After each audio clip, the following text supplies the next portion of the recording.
At its peak, it controlled judges. It controlled politicians. It controlled the movement of goods across an entire island and the flow of heroin into the United States. It was not a gang. It was not a street organization. It was a parallel government, one that operated alongside the official state for over a century, often more effectively, and always more ruthlessly. It was called Cosa Nostra, our thing. And for most of its existence, most people did not even know its real name. This is the story of how it rose, how it ruled, and how it ultimately destroyed itself, not through the efforts of law enforcement alone, but through the weight of its own violence, its own arrogance, and the decision of one man to break the silence that had protected it for generations. To understand Cosa Nostra, you have to understand Sicily. Not the Sicily of tourism brochures, the coastlines, the cuisine, the ancient temples. The Sicily of history. An island that had been conquered, occupied, and exploited by outsiders for 2,000 years. The Greeks came. The Romans came. The Arabs came. The Normans came. The Spanish came. Each conqueror extracted what they could and left the population to manage survival on its own. The result was a culture of profound distrust toward official authority and a corresponding reliance on informal power structures.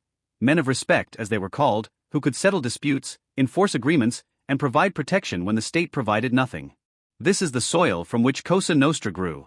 Not from glamour or mythology, but from a genuine social vacuum.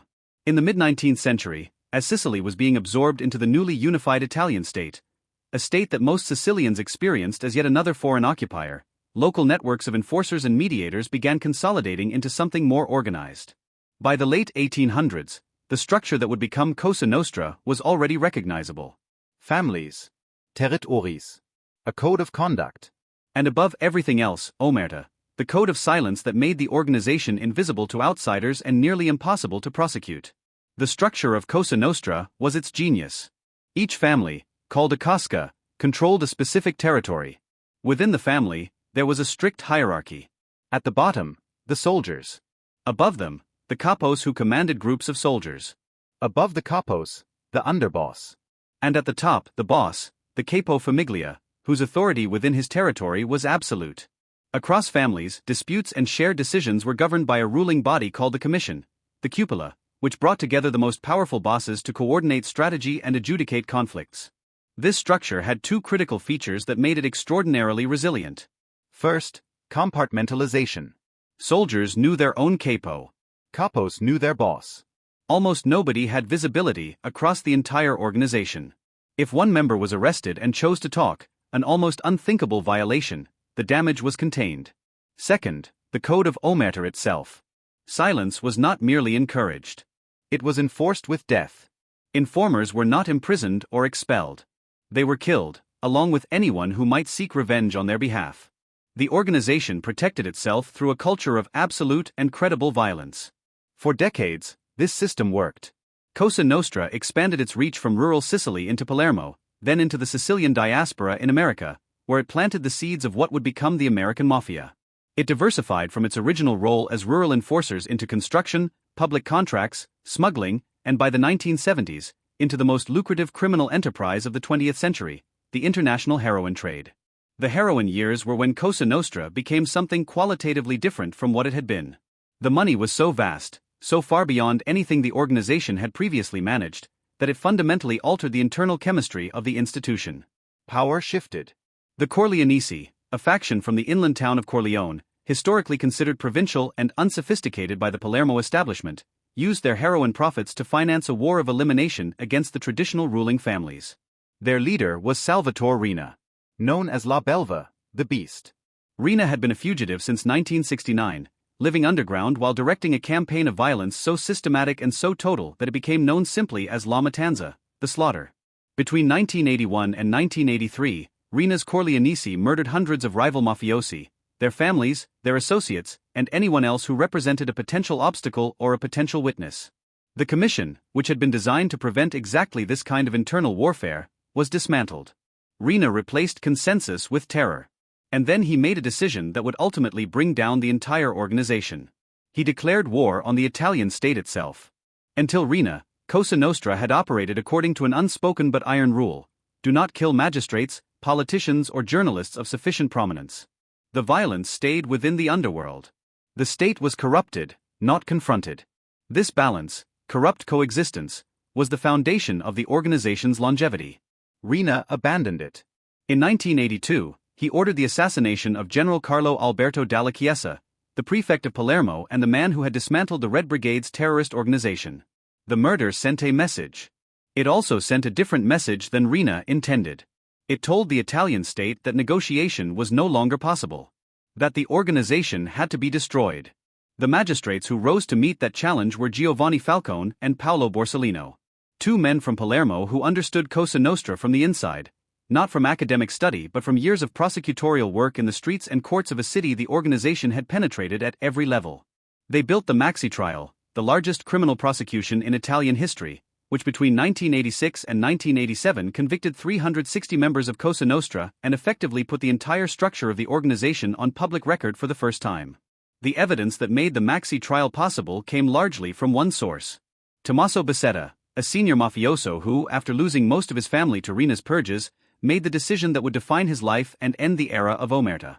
He talked in extraordinary detail. For the first time, a man of genuine standing within Cosa Nostra explained the organization's structure, its rituals, its hierarchy, and its operations to a prosecutor. To Falcone.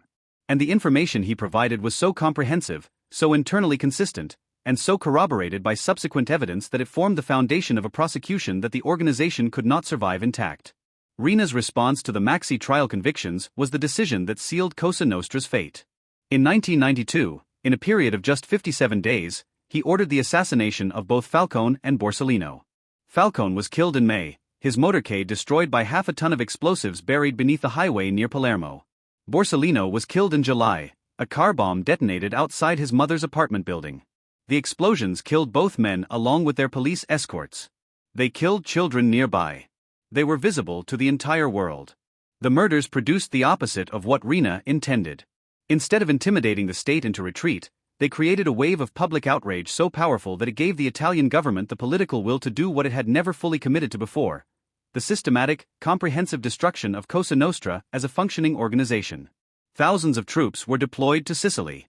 The anti-mafia laws were strengthened. And most critically, a new witness protection program was created that gave collaborating mafiosi a genuine reason to talk. They talked in numbers that would have been unimaginable a decade earlier.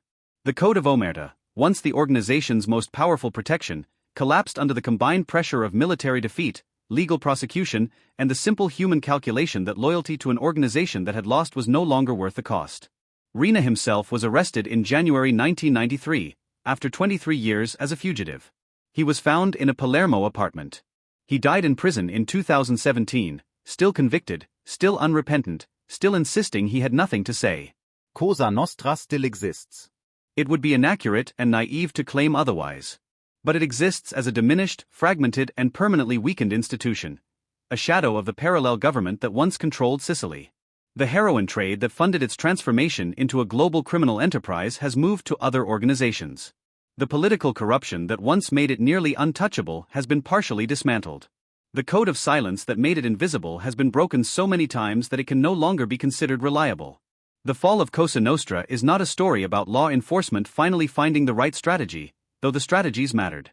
It is a story about an organization that destroyed itself from within, through the paranoid violence of Riina's purges that turned members into potential informers, through the suicidal arrogance of declaring war on a state that was ultimately larger and more resilient than any criminal empire, and through the murder of two men whose deaths created more political will against the organization than a century of prosecution had managed to produce.